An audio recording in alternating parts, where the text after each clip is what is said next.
Hello, I've been making a series of videos on YouTube and Facebook to try and bring some attention to facts and research that people might not have actually seen, and try and show how it links in to the smart cities and the urban mobility transport initiatives that are behind everything that we see happening at the moment. I pointed out in one video about a high-level meeting in October, just before the protest began in Paris, that was brought together by the Fédération International Automobiles and government officials, the UN Special Envoy for Road Safety, Macron, a lot of other UN members, bankers and such like, including the EU's Commissioner for Mobility and Transport.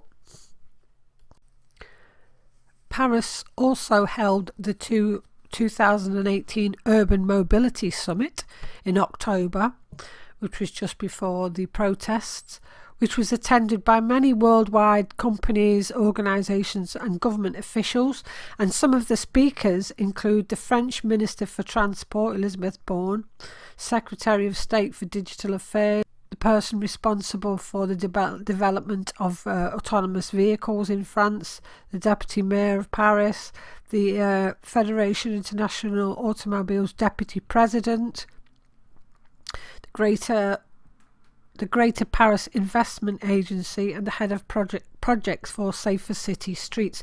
So we can see that these high-level meetings in more than one occasion are involved in the processes of the Smart City Agenda.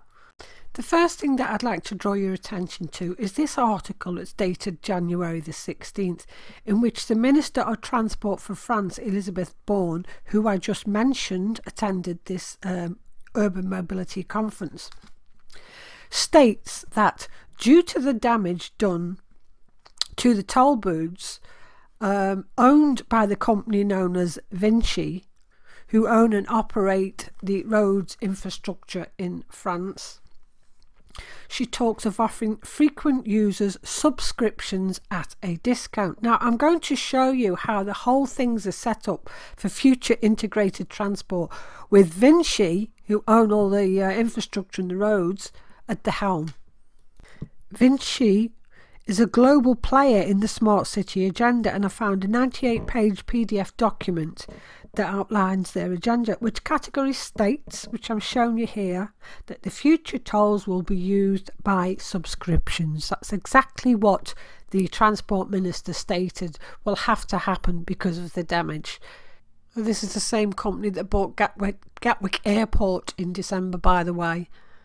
This was a picture on their file which brags of smart infrastructure, reinventing mobility and innovation in social policies. And we know what social policies will involve once the Smart City Agenda gets put into place.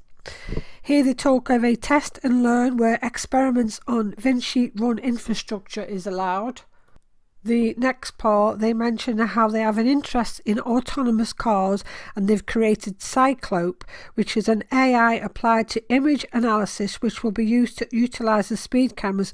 And of course, those who are using the toll booths have been clocked already via the surveillance cameras, hence why they stated in that article that I pointed out that they were thinking of actually charging the people who had gone through the toll booths without paying, which apparently now they've changed their mind about. But it just shows you the AI involved and the experiments going on, which people have got no idea about.